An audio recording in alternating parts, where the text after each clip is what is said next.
प्रकरण 58. August 25ला PCO सुरू झाला. 1 जूनला गायकवाडला भेटलो होतो. मग तो तातडीनं का आला असेल आणि त्याला काय बोलायचं असेल? त्याला संपर्क तरी कसा करावा? त्याचा फोन नंबरही नाही. चिठ्ठीत काहीच विशेष मजकूर नव्हता. केवळ आलो होतो, भेटायचं होतं आणि बोलायचं होतं एवढंच लिहिलं होतं. कुर्ल्याला कुठेतरी राहतो असं त्यानं एकदा सांगितलं होतं. पत्ता आठवत नाही. विद्यापीठात जाऊनही त्याची भेट होईल याची खात्री देता येत नाही. मी त्याला म्हणालो होतो 8 जूनला येईन, पण मला यायला उशीर झाला. त्याला वाटलं आलो असेन म्हणून कदाचित तो 12 जूनला येऊन गेला असेल. परवानगी मिळाली, करारनामा झाला. त्याची प्रत अजून हातात आली नव्हती. फोर्ट कॅम्पसमधल्या विद्यापीठाच्या सामान्य प्रशासन विभागात जाऊन करारनाम्याची प्रत आणायला हवी. त्या दिवशी मी प्रत आणण्यासाठी गेलो. सरफरे सर म्हणाले की प्रत लिहिणं अजून बाकी आहे. मसुदा तयार आहे, त्याची झेरॉक्स काढणंही बाकी आहे. लाईट बिलाचा मुद्दा राहिला होता. नव्यानं तो सामील केलाय. लाईट बिल देखील तुलाच भरावं लागेल. मी म्हणालो ठीक आहे सर. मग पुढील आठवड्यात येऊन प्रत घेऊन जा. तत्पूर्वी एकदा मला फोन कर असं सांगून सरांनी मला त्या ऑफिसचा फोन नंबर दिला. आत्ता या क्षणी करण्यासारखं काहीच काम नाही. परीक्षा झाली, निकालाची वाट पाहणं. परवानगी मिळाली, करारनाम्याची प्रत हातात येणं बाकी, त्याची वाट पाहणं. प्रत आल्याशिवाय काहीच करता येणं शक्य नव्हतं. जिथे आपणास टेलिफोनचा व्यवसाय करायचा आहे ती जागा खाली गेटमध्ये, अगदी हॉस्टेलच्या डाव्या बाजूला गेट जवळ आहे. तिथे बऱ्यापैकी गवत उगवलंय. उन्हाळा असतानाही तिथे छोटी छोटी झाडं झुडपं आहेत. पावसाळ्यात ती बरीच मोठी होत असणार, म्हणून मुळासकट काढून ती जमीन स्वच्छ करून घ्यावी लागेल. टेलिफोन विभागात अर्ज करावा लागेल. अर्ज केल्यानंतर किमान 3 महिन्यात फोन चालू होतो असं गोविंद निर्दोडे म्हणाला. सुरेश येवारेनंही तीच शक्यता बोलून दाखवली होती. त्यामुळे करारनामा हाती आला की लगेच सर्वप्रथम टेलिफोनचा फॉर्म भरणं गरजेचं आहे. त्यासाठी रेशन कार्ड देखील लागतं. त्याची झेरॉक्स करून ठेवावी लागते. रेशन कार्डमध्ये दरम्यानच्या काळात मुंबईत देसाई काकांच्या शिधापत्रिकेत नाव नोंदवून ठेवलं होतं. हे सगळे पेपर्स टेलिफोन विभागात द्यावे लागतील. तत्पूर्वी टेलिफोन भवन कुलाबा इथे जाऊन टेलिफोन पीसीओ करता अर्ज आणावा लागेल आणि तो भरून द्यावा लागेल. 20 जून रोजी कुलाब्याच्या टेलिफोन भवनला जाऊन लोकल पीसीओचा अर्ज घेऊन आलो. येता येता विद्यापीठातून करारनाम्याची प्रत मिळते का ते पाहण्यासाठी गेलो. सरफरे सरांनी मला प्रत दिली. आता कामाला गती येणार होती. वसतिगृहात आलो. निशिकांत कोठेकर या मित्राकडून ज्या ठिकाणी मला पीसीओ काढायचा होता त्या जागेचा नकाशा काढून घेतला. तेव्हा तो हॉस्टेलमध्ये राहून आर्किटेक्चर करत होता. आता प्रख्यात आर्किटेक्ट म्हणून तो कार्यरत आहे. किशोर संत या मित्राकडून लोकल पीसीओचा अर्ज भरून घेतला. किशोर संत हे आता प्रख्यात कायदेतज्ञ आहेत. सध्या ते मुंबई उच्च न्यायालयाच्या छत्रपती संभाजीनगर खंडपीठात यशस्वी वकील आहेत. अर्जासोबत पूर्ण पत्ता, करारनाम्याच्या प्रतीची झेरॉक्स, मुंबईत राहत असल्याचा पुरावा म्हणून शिधापत्रक, नेमका पीसीओ कुठे टाकायचा आहे, ग्राहक कुठे उभे राहतील, फोन कुठे ठेवला जाईल या संदर्भातल्या नकाशाची प्रत अर्जासोबत जोडली. त्यावर अंधत्वाचा दाखला देखील जोडला. तसंच एक फोटो लावला आणि 22 जून रोजी टेलिफोन विभागात अर्ज जमा केला. जमा करताना त्यांनी सांगितलं की 2 महिन्यात फोन चालू होईल. ऑगस्ट 1991ला मुंबईत आलो तेव्हा जवळ काहीच पैसे नव्हते. पूर्वी जे काही साठवले होते ते सगळे कॅसेट्स, लिखाणाचे पेपर्स तसंच नेहमीचा प्रवास यात संपले होते. 1500 रुपये बाकी होते ते MA पार्ट 1 म्हणजे ऑगस्ट ते मे 1992 पर्यंत पुरवले. दररोज केवळ 10 रुपये खर्च याप्रमाणे नियोजन केलं होतं. रात्री 5 रुपयात अनलिमिटेड जेवण मिळत असे, त्यामुळे एकदाच जेवण्याची सवय लावून घेतली. 2 रुपयांचा 2 वेळेस चहा, 2 रुपयांचा सकाळी नाश्ता आणि 1 रुपया प्रवासासाठी निश्चित केलं होतं. 8 दिवसातून 2 दिवस शनिवार रविवार गणेशपुरीला जात असल्यामुळे तो खर्च वाचत असे. येताना राजू 50 रुपये देत असे, त्यामुळे पुढील आठवडा भागत असे. दुसऱ्या वर्षाला पहिल्या वर्षीच्या शैक्षणिक वर्षाची शिष्यवृत्ती कामी आली आणि आता हे दुसरं वर्षही संपलं होतं. दुसऱ्या वर्षाची शिष्यवृत्ती जास्त नव्हती. जी मिळाली ती प्रवास आणि अभ्यासाची पुस्तकं यात खर्च झाली होती. आता बांधकाम करायचं कसं हा प्रश्न होता. महाराष्ट्र अंध औद्योगिक उत्पादन सहकारी संस्थेचे अध्यक्ष माझे मित्र सय्यद भाई यांच्या घरी रविवार दिनांक 3 जुलै 1993 सकाळी सकाळी पोचलो. तेव्हा ते मुंबईत वांद्रा पूर्व भारतनगरमध्ये राहत होते. त्यांच्या घरचे सगळेच काही कारणास्तव गावी गेले होते. त्या दिवशी सकाळी सय्यद भाई एकटेच घरी होते. माझी चाललेली धावपळ त्यांना माहीत होती, पण खर्चाचं आणि पीसीओचं बांधकाम करण्याचं काय नियोजन आहे हे त्यांना माहीत नव्हतं. म्हणून त्यांना विनंती केली की सय्यद भाई, सर्व आवश्यक परवानग्या मिळाल्या आहेत, टेलिफोनचा अर्ज भरलाय, 2 महिन्यात टेलिफोन चालू होऊन माझं इन्कम चालू होऊ शकतं, म्हणून कृपया मला टेलिफोनच्या बूथसाठी लागणारं सर्व आवश्यक फर्निचर आणि केबिन तयार करून द्या. जो काही खर्च येईल तो मी तुम्हाला हळूहळू कमवून देईन. लगेच सगळे पैसे देणं शक्य होणार नाही. कृपया एवढं करा, अशी विनंती केली. सय्यद भाई म्हणाले, विनंती करतोस तर मग मी ती करून देणार नाही. तू जे करायचं असेल ते करू शकतोस. मी म्हणालो, असं का? मग ते म्हणाले, मुळात विनंती करायची काय गरज आहे? तू मला हक्कानं सांगू शकतोस, मी सर्व करून देईन, तू काहीही चिंता करू नकोस. पण विनंती वगैरे करत बसू नकोस, त्याची गरज नाही. आणि जेव्हा तुला शक्य होईल तेव्हा तू पैसे दे, काहीच हरकत नाही, असं ते म्हणाले. ठरल्याप्रमाणे सय्यद भाईंनी 15 जुलै रोजी त्यांचे 2 कामगार माझ्याकडे पाठवले. मी त्यांना JS हॉलमधली माझी नियोजित टेलिफोन बूथ टाकण्याची जागा दाखवली. त्यांनी ती जागा आधी साफ करून घेतली. सिमेंटचा एक ओटा बनवला. 8x6 असा त्याचा आकार होता. प्लायवूड, लाकडं आणली आणि ऊन पाऊस याच्या धोरणानुसार पुढल्या 1 महिन्यात 20 ऑगस्ट 1993 पूर्ण केबिन तयार झालं. यासाठी 15,964 रुपये खर्च झाला. तो सगळा सय्यद भाईंनी केला. म्हणजे सय्यद भाईंना मी आता 15,964 रुपये देणं लागत होतो. सोमवार 22 ऑगस्ट रोजी विद्यापीठात गेलो. त्या दिवशी MA फायनलचा रिझल्ट होता. ज्या दिवशी रिझल्ट आहे त्याच दिवशी जाऊ, म्हणजे सगळेच मित्रमैत्रिणी भेटतील, असा मी विचार केला होता. रानडे भवन मधल्या राज्यशास्त्र विभागात गेलो. गांगुर्डे सर म्हणजेच विभागाचे मुख्य क्लार्क यांना भेटलो. त्यांच्याकडून मार्कशीट घेतलं. MA ला छान 56% मार्क मिळाले होते. पण हा आनंद जास्त काळ टिकला नाही. थोड्याच वेळात जितेंद्र गांगुर्डे हा आमच्या वर्गातला दुसरा एक मित्र भेटला. त्याला मी विचारलं, गायकवाड आला नाही का? तेव्हा त्यांनी सांगितलं, तुला माहित नाही? मी म्हणालो, काय? तेव्हा त्यांनी सांगितलं, 12 जून रोजी त्याची डेड बॉडी मरीन लाईन स्टेशनवर सापडली. पोलीस घरी घेऊन आले होते. कॉलेजचं आय कार्ड जवळ असल्यामुळे तेवढं तरी कळलं, अन्यथा तेही कळलं नसतं. मग सगळा तपशील लक्षात आला. 12 जून रोजी रविवारी गायकवाड माझ्या रूमवर आला होता. त्यानं चिठ्ठी ठेवली होती. दुर्दैवानं मी तिथे नसल्यामुळे आमची भेट होऊ शकली नाही आणि बहुतेक परत जाताना एकतर घात झाला असावा किंवा अपघात झाला असावा किंवा त्यानं आत्महत्या केली असावी. काहीतरी झालं असावं. पण बॉडी मरीन लाईन स्टेशनच्या जवळ सापडली असं जितेंद्र गांगुर्डेनं सांगितलं आणि सर्वच आनंदावर पाणी पडलं. 56% विसरून गेलो आणि नवीन PCOचं उद्घाटन करायचंय तेही गांगुर्डेला सांगायचं विसरून गेलो.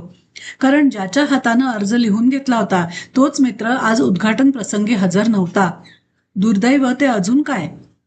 योगायोगानं 22 तारखेसच टेलिफोनची लाईन आली आणि 25 ऑगस्ट रोजी टेलिफोन सुरू होऊन माझ्या उत्पन्नाला सुरुवात झाली. 25 ऑगस्ट 1993 मी त्या PCO वरून 35 रुपये कमावले. सुरुवातीला कसे कमवावेत, आपलेच सगळे मित्र आहेत, त्यांच्याकडून पैसे कसे घ्यावेत हा मला प्रश्न पडत असे. परंतु वॉर्डन श्रीयुत कर्णिक सर, महेश म्हात्रे, किशोर संत, किशोर गोहिल, प्रकाश पंडागळे, नितीन देवकर या सगळ्यांनी सांगितलं की हा आता तुझा व्यवसाय आहे आणि आम्हालाही तू 1ही रुपया सोडायचा नाही. अशा पद्धतीनं त्या व्यवसायास सुरुवात झाली. प्रकरण समाप्त.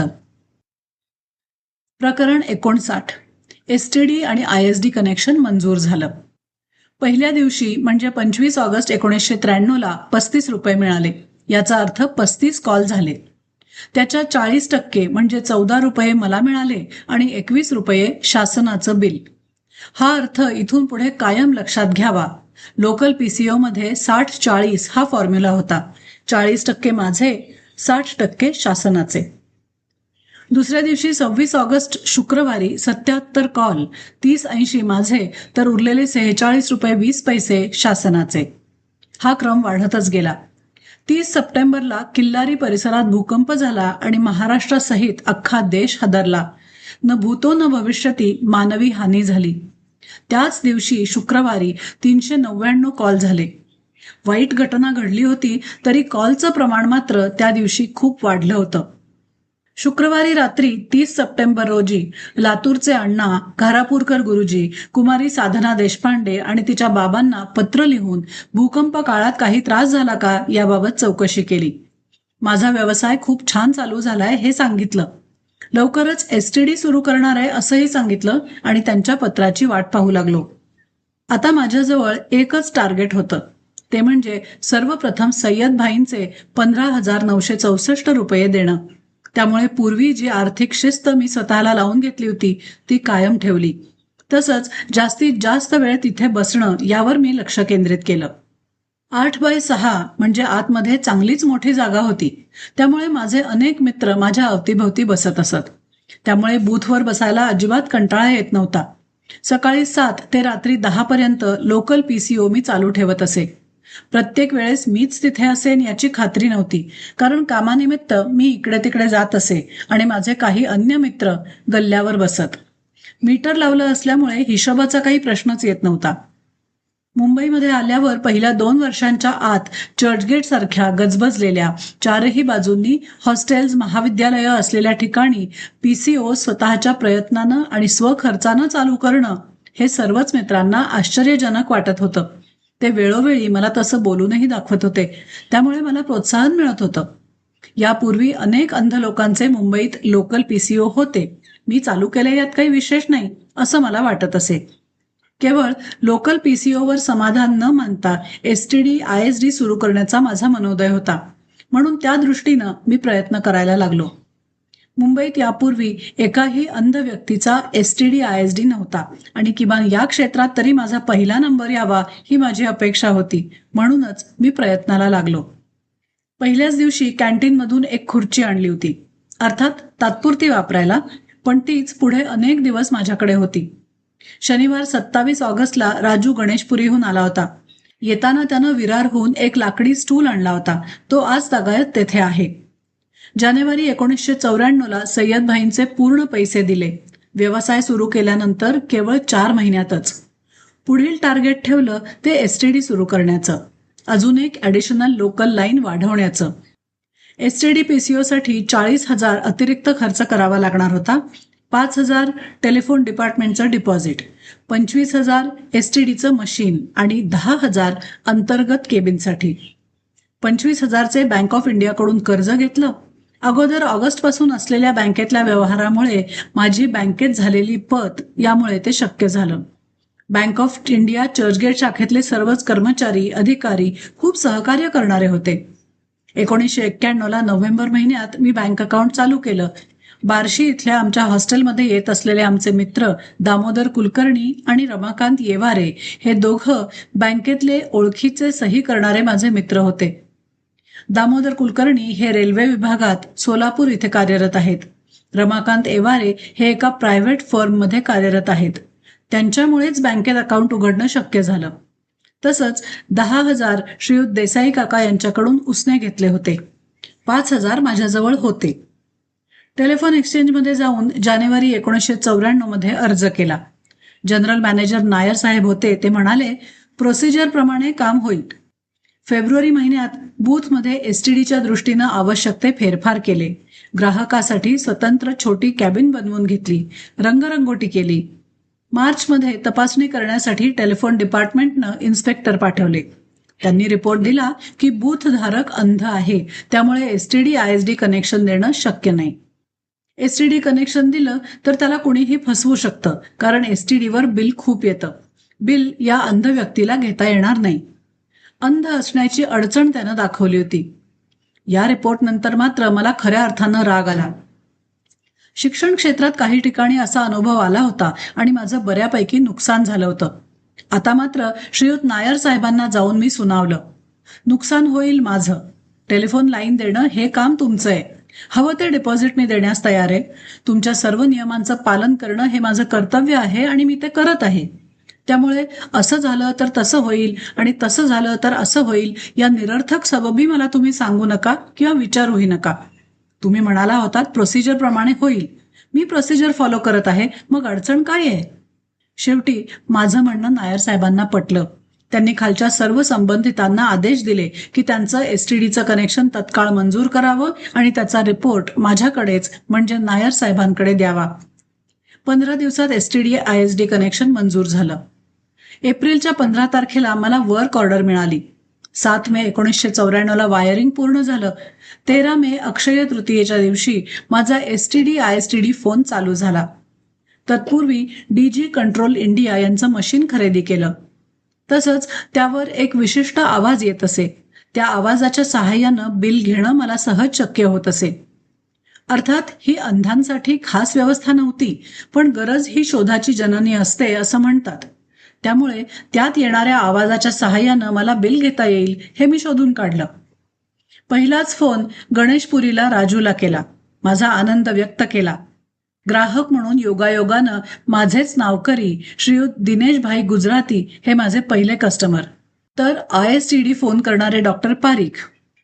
अगदी पहिल्याच दिवशी म्हणजे 13 मे 1994ला माझा 3,000चा गल्ला झाला. माझ्यावर बँकेचं 25,000 आणि देसाई काकांचे 10,000 असं 35,000चं कर्ज झालं. पुढील काही दिवसातच तेही मी फेडून टाकलं आणि आता मला मुंबईत घर घेण्याचे वेध लागले. प्रकरण समाप्त. प्रकरण 60.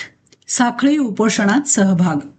1-2 वर्षांपूर्वी चरेगावकर सर मला म्हणाले की तू महाराष्ट्र अंध औद्योगिक उत्पादक सहकारी संस्था मर्यादित याचं सदस्यत्व घेतलंयस असं म्हणतोस. मग तू स्वतःच बेरोजगार आहेस, इतरांसाठी तू काय करणार? सामाजिक काम करत असताना अनेकदा गरजवंतांना मदत करण्यासाठी निधी संकलन करावं लागतं.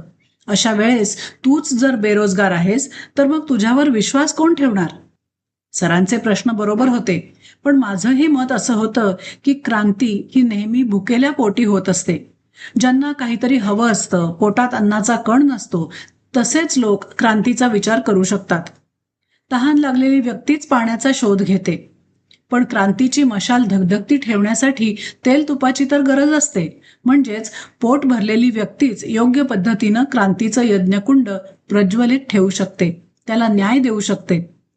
1994च्या मे मध्ये खऱ्या अर्थानं मी आर्थिकदृष्ट्या स्वयंपूर्ण झालो.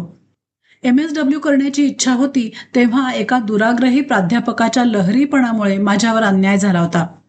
BEdला अंधत्वामुळे ऍडमिशन नाकारली गेली होती. किंबहुना अनेकदा मला अपमान सहन करावे लागले होते. तसंच अंधांच्या रोजगाराचा प्रश्न खूपच मोठा आणि बिकट होता. 27 नोव्हेंबर 1988ला औरंगाबाद येथे राष्ट्रीय दृष्टीहीन संघाचं मी सभासदत्व घेतलं होतं. तसंच 1990ला संघाच्या विलेपार्ले इथल्या मुख्य कार्यालयात जाऊन आलो होतो. मुंबईत आल्यानंतर संघाच्या त्या काळातल्या कमिटीतल्या अनेक सदस्यांची जवळून ओळख झाली होती. शाळेत असतानाच 1980ला दिल्लीत अंधांवर अमानुष लाठीमार झाल्याचं मागे वृत्तपत्रात वाचलं होतं. त्याच्या विरोधात लातूरला श्रीमती सुनीता आरळे यांच्या मार्गदर्शनाखाली मी शाळेच्या वतीनं मोर्चात सहभागी सुद्धा झालो होतो.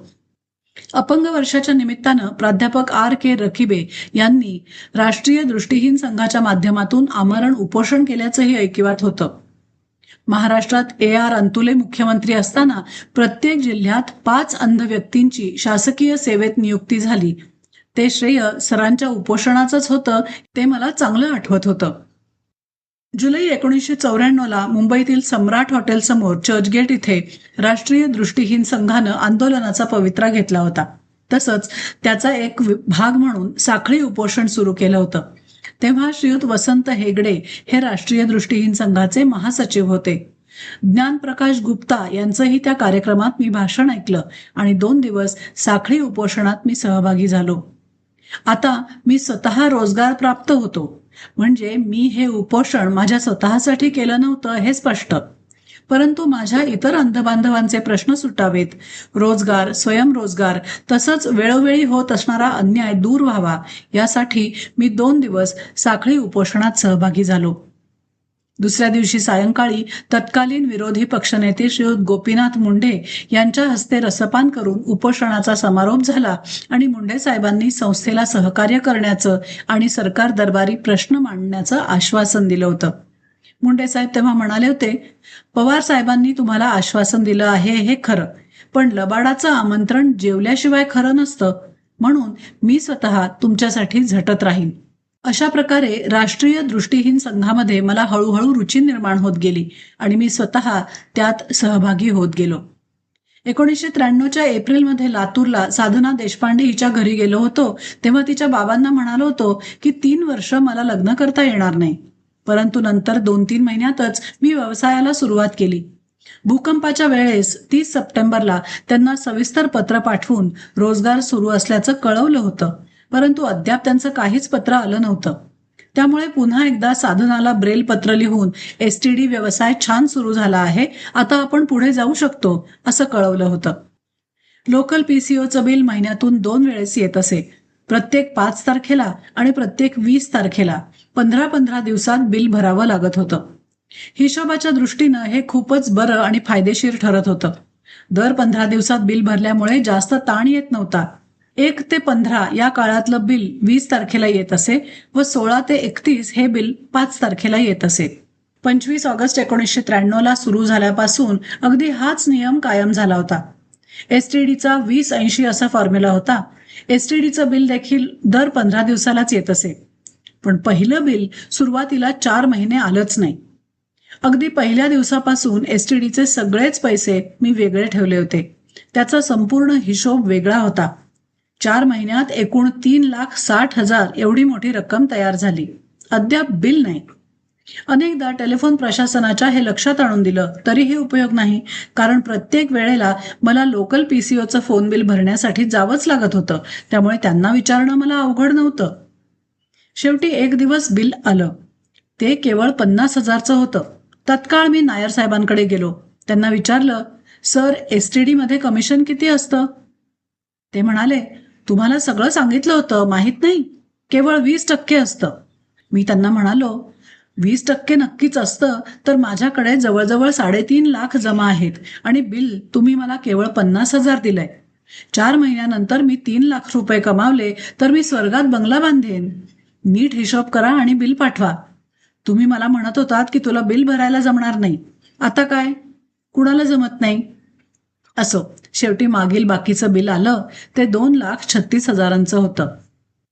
श्रीयुत शामराव बेनूर हे स्टेट बँक ऑफ इंडिया इथे कार्यरत होते. तरीही ते परफ्यूमचा व्यवसाय करत असत. टेलिफोन क्लिनिंग हा त्यांनी एक नवीन व्यवसाय सुरू केला होता. ते देखील बूथवर सातत्यानं त्या काळात येत असत आणि माझ्या बूथमधल्या वेगवेगळ्या टेलिफोन इन्स्ट्रुमेंट्सचं क्लिनिंग करून देत असत. श्रीयुत कार्तिक दामले हे वसतिगृहात नव्यानंच राहायला आले होते. त्यांना चेस खूप चांगलं खेळता येत असे. त्यांचंही वेळोवेळी बूथमध्ये मला सहकार्य लाभत असे. श्रीयुत मोहन साळगावकर, सूर्यकांत एवारे, कार्तिक दामले या सगळ्यांनी मिळून एक भिशी तयार केली होती. त्या संदर्भात देखील या तिघांच्या सातत्यानं बैठका होत असत. त्यात मीही सहभागी झालो होतो. मोहनराव साळगावकर यांना त्या संदर्भातली सर्व माहिती असल्यामुळे आणि सुरेश येणारे यांनाही तो विषय अधिक प्रिय असल्यामुळे त्या तिघांचंही सातत्यानं त्या क्षेत्रात काम सुरू असे. प्रकरण समाप्त. या ठिकाणी 240 क्रमांकाच्या पानावर मी ही फाईल